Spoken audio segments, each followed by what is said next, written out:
All right, so today we're going to talk about Swarm Simulation Platform and show you a demonstration. So what we see here, logging in, starting a server, we sped this up a little bit, but usually takes about 30 seconds. But what's actually happening is that on Amazon Web Services, it's actually spinning up a server. You're going to see it connect. You're going to watch an IP address show up, right? And we're going to log into our platform, right? So that whole process takes about a minute, and now we're actually into the platform itself.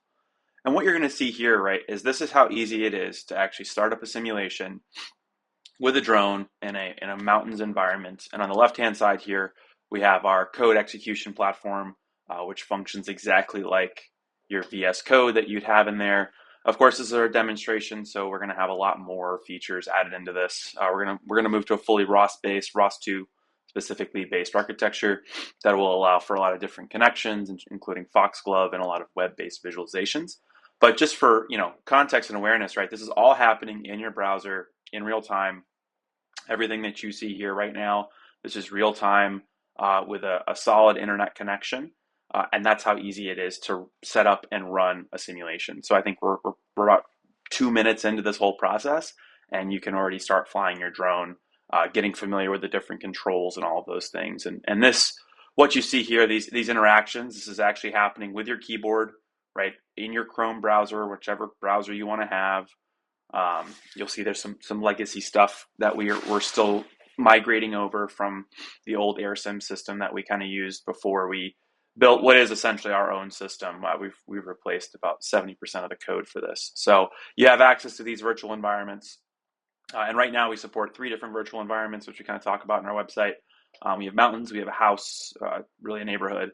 And then we also have our traditional test environment, which is called blocks in the old AirSim. So what we're going to see now is it's going to switch over, and we're going to go to a different environment and show our UGV, our rover capability that we have.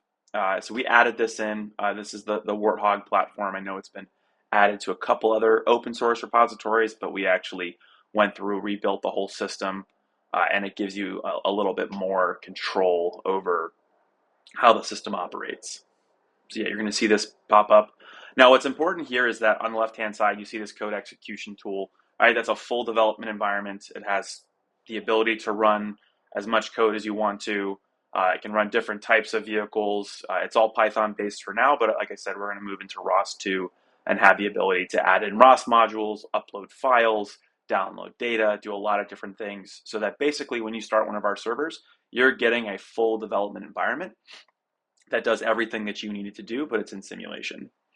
So here's our rover platform, right? It's you can control it via keyboard, you can control it via throttle commands through the Python API. We have different integrations with things like ArduRover and PX4 Rover, so you can control that. Interestingly enough, so ArduPilot, QGround Control, those don't have web versions. So we're actually working on our own, what we're going to call it's basically going to be a web version of ArduPilot or PX4, or excuse me, of QGround Control, or what is it? Mission Manager, I think is what it's called um, for the other platform. But yeah, we're going to make an online version so that basically there's not really any difference that you have there. So that's our entire platform, right? You stop the simulator, you shut it down, and then you go, once you're done there, you stop your server, it logs the amount of time, and that's our platform.